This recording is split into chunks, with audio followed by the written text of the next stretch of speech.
first time you enter his dojo, you have to climb up these stairs. And then once I first stepped foot on the second floor, they were practicing. Seeing Abe Sensei in front of you.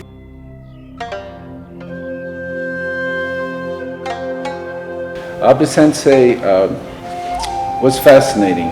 He was a real role model, you might say. I speak only dojo Japanese and very little at that. But he was able to teach Kokyo and the techniques that he taught without language. Well, he's very small, first of all.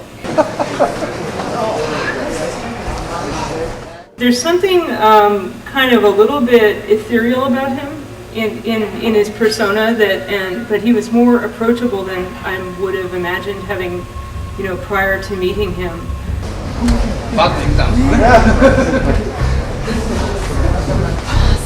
And the purpose of this trip, the first, I wanted to introduce my mentor to my students. I mean, this field, this practice is...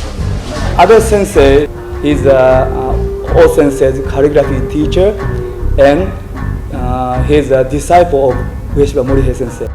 Almost 2 months before O Sensei passed away, until then, O Sensei used to come to Abe Sensei's house every single month, and he stayed about 1 week to 10 days. I decided to follow Abe Sensei. Abe Sensei is my mentor, and I want to introduce my mentor to my students. And continuously, I want to learn, see.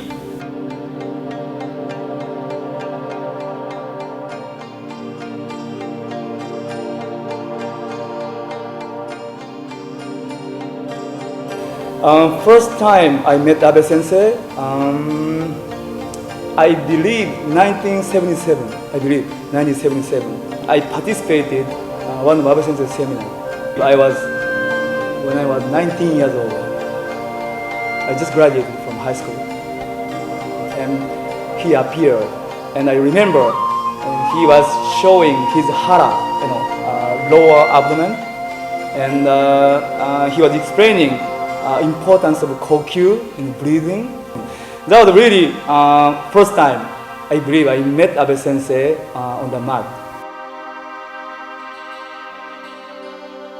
Unfortunately, there are many people, and there are many my senpai there, and all of them took Abe Sensei to Ukemi. I didn't have opportunity to even touch his hand. Very unfortunate, that time. But very impressed, very impressed.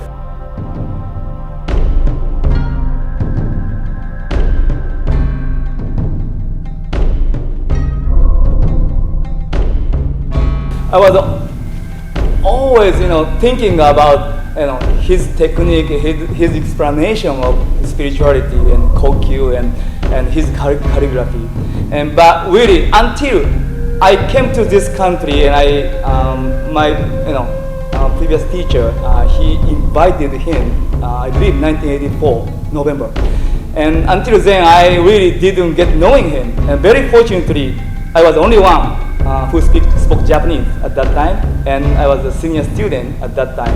I had a great opportunity to take care of Abe Sensei for about 10 days, about nearly 2 weeks, I believe. And first time I took his ukemi, all of his seminars. And very fortunately, I had opportunity, finally. And I didn't understand when he asked me to grab his hand tightly, more tight, as hard as you can. Every time I grabbed his hand, I went down, on the mat, fall down. Every time I grab and I fall down, I didn't understand why. I didn't understand. And one time I fell without touching, and I went down. And that was fascinating. And since then, I was curious and wondering, and I wanted to learn more. And 91, I myself invited him to this country, and I introduced him to my student. First time I introduced Shodo, what Shodo is, and Abe Sensei.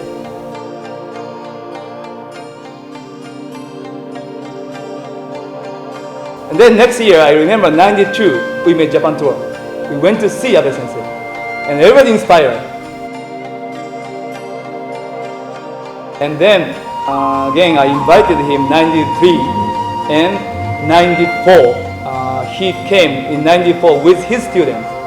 But I remember 13 students came together with him. So we had a great friendship seminar with Japanese people. And under Abe Sensei, we ran calligraphy and Aikido and Kokyu and Kojiki lecture. I prepared everything.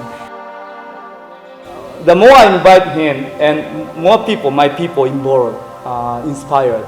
So actually several people went to Japan by themselves since then, like Carlos, Steve, and Sean, and many people. The first time I went to Japan, and I was still maybe 8-10 years ago, I'd say in 94, 95. So the experience is a little overwhelming initially because you're kind of grabbing or attacking 85, 90-year-old gentleman, and at first you're hesitant because you feel maybe you're going to hurt him or something like that, but actually quickly it becomes the other way around. So you don't worry about him as much as you worry about yourself, and when he wants to, he can throw very hard, and other times he throws very, very, very soft. And I was at his dojo, and he gave me the opportunity to attack him as hard as I could. And I remember sitting in Seiza and jumping up to attack him, and as soon as I had gotten up, I was thrown on my knees so hard that my knees were really sore. And I got up again and was slammed down again, and I got up again, slammed down again. And he was doing minimal technique, but he was also 4 or 5 feet away from me. So that was an amazing experience. It's still hard to believe. I have no idea how he did it. Now if I take his ukeme or I attack Abe Sensei, I'm a lot more careful, I think.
I think the deepest impression that Abe Sensei have made on me has been that, it's just how generous he is. I mean, as Matsuo Sensei has always said, Abe Sensei's humanity is truly, he's what we aspire to be as humans, and very generous, not only in his time, but in his spirit, in his, wiseness, I guess, if that is the word, and to really be with Abe Sensei, spend time with him, just talking, eating, and just to feel, to be around him, and I was very inspired by that experience. I think any senior students or any students that have the opportunity to go to Japan, I would definitely highly recommend it.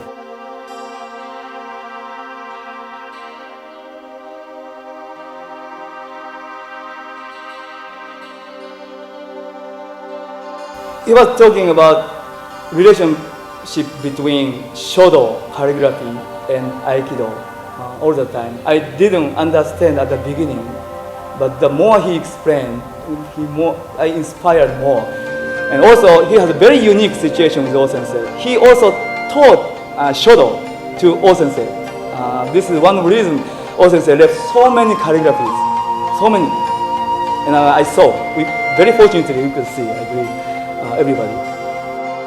Brush movement, hand movement in calligraphy, and hand movement in Aikido. There's a common point based on kokyu. So that's the theme, kokyu. What's kokyu? In order to seek kokyu, many different ways. Abe Sensei was trying to teach, practice Aikido, develop kokyu through handwriting. Abe Sensei told me, all senseis Aikido cannot, after he finished movement, it's gone. His key cannot see. But calligraphy, all sensei does. After finish calligraphy, so all sensei's key is there, exists. Many years. So Abe Sensei said that's why he introduced all sensei's calligraphy to many people. This is all sensei's key, existing still here.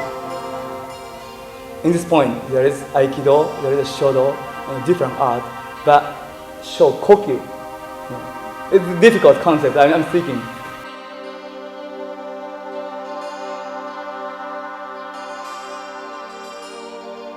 Personally, I determined I want to learn his kokyu technique, and I want to polish him more and more.